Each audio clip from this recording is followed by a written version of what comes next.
Thousands of Yazidi Iraqis flee the Islamic State in 2014.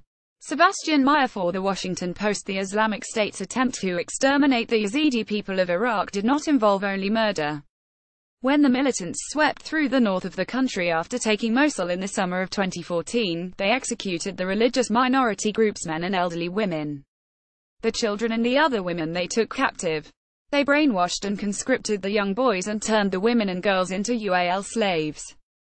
This enslavement was justified by edicts based on religious interpretations rejected by nearly all Muslims. In The Last Girl, Nadia Murad tells the story of her captivity along with other members of her Yazidi village of Kocho. It is an intimate account of what she calls a slow, painful death to the body and the soul. As an insider, she is able to present a portrait of her people as more than just victims. She writes with understandable anger but also with love, flashes of humor and dignity. In telling her story, Murad also offers glimpses of what has been wrought over recent decades in Iraq. The Kurdish-speaking Yazidis live in northern Iraq, largely in underprivileged villages around Mount Sinjar. Most of their Kurdish and Arab neighbors view them with disdain, and they have long been persecuted for their religious beliefs. Their monotheistic religion has elements in common with many other Middle Eastern faiths, including Zoroastrianism, Islam, Christianity and Judaism. The Yazidis inhabit disputed lands that Arabs and Kurds battle over, and they have often been caught between those competing nationalist ambitions. Murad writes that Saddam Hussein's Ba'ath Party and Masoud Barzani's Kurdish Democratic Party pressured Yazidis to embrace identities as Arabs and Kurds, respectively, in their bids to assert claims to the land. Both Arab and Kurdish nationalism imagine a basis for belonging in a most limited sense. Their insistence on ethnic homogeneity, in a land where there is none, is doomed to leave out many. Tim Duggan. Internationally and in the region, very little attention was paid to the Yazidis, until the Islamic State came for them. Then they quickly became the subject of much reporting. Interest in the Yazidis, like stories about Middle Eastern Christians, perplex many who had dead for decades as Iraqis experienced unrelenting horrors that traumatized much larger populations, with little global outcry. Resentment even arose over what seemed like an outsized focus on the suffering of minorities when, in absolute numbers, Muslims make up by far the most victims of the Islamic State, Al-Qaeda, Shiite militias and others committing violence in the name of Islam. Of course, it's important to pay close attention to what happens to minorities in all nations. They are the canaries in the coal mine, pet gauge of tolerance, inclusiveness and equality in any society. But many observers close to the region are wary of giving a platform to stories of minority persecution in the Middle East, out of fear that such tales can demonize Islam by pinning any shortcomings of majority Muslim societies on the religion itself. Regrettably, these stories are frequently shared for just such purposes, and those who disseminate them lack a sincere concern for the victims. This is true of both Western Islamophobes and Middle Eastern sectarians. Murad, herself, fell victim to the politicization of her plight. Iraqi Kurdish Peshmerga fighters tricked her into telling her story on video and then released it to the news media without her consent. Their goal was to embarrass their political rivals, who are fellow Kurds. I was quickly learning that my story, which I still thought of as a personal tragedy, could be someone else's political tool, particularly in a place like Iraq, Murad writes. I would have to be careful what I said, because words mean different things to different people, and your story can easily become a weapon to be turned on you.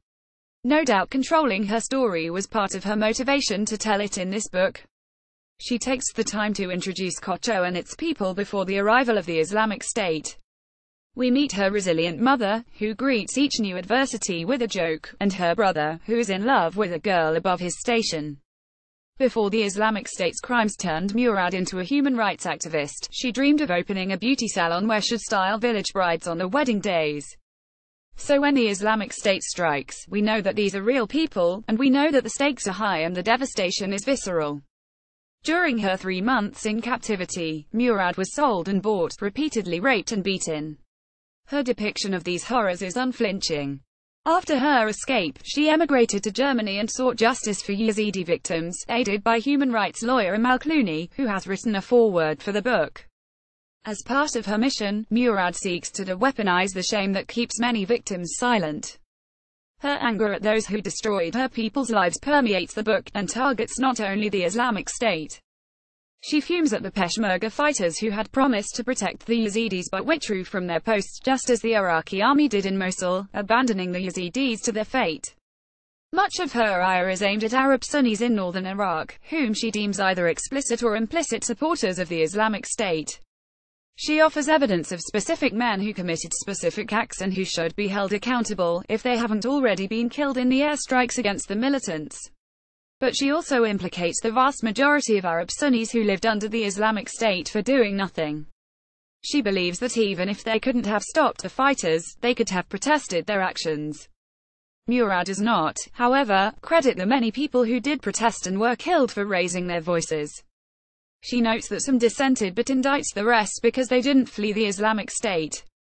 For her, remaining in their homes meant they had no problem with the militants or their crimes. She repeatedly asks why else would they stay. What she doesn't ask, however, is where could they go? Fleeing to Kurdistan was dangerous for Arab Sunnis because their ethnicity and sect meant they were viewed as potential threats, since Islamic State fighters claim to be Sunni and many are Arab. As Murad notes, Kurds and Turkmen are also in the ranks. Murad's presumptions are challenged when a poor Arab Sunni family in Mosul who did not flee takes her and hides her and devises a plan to get her out of Islamic State territory, at great risk to themselves. What does it mean, then, if both the targets of her wrath and her saviors are Arab Sunnis?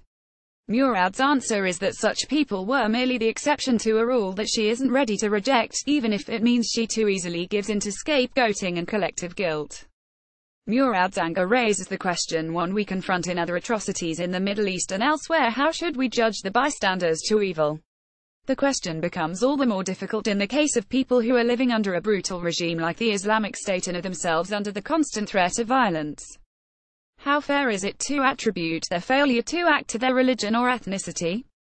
The pursuit of justice and the equally important goal of peace must include vigilance against the temptation to assign collective guilt.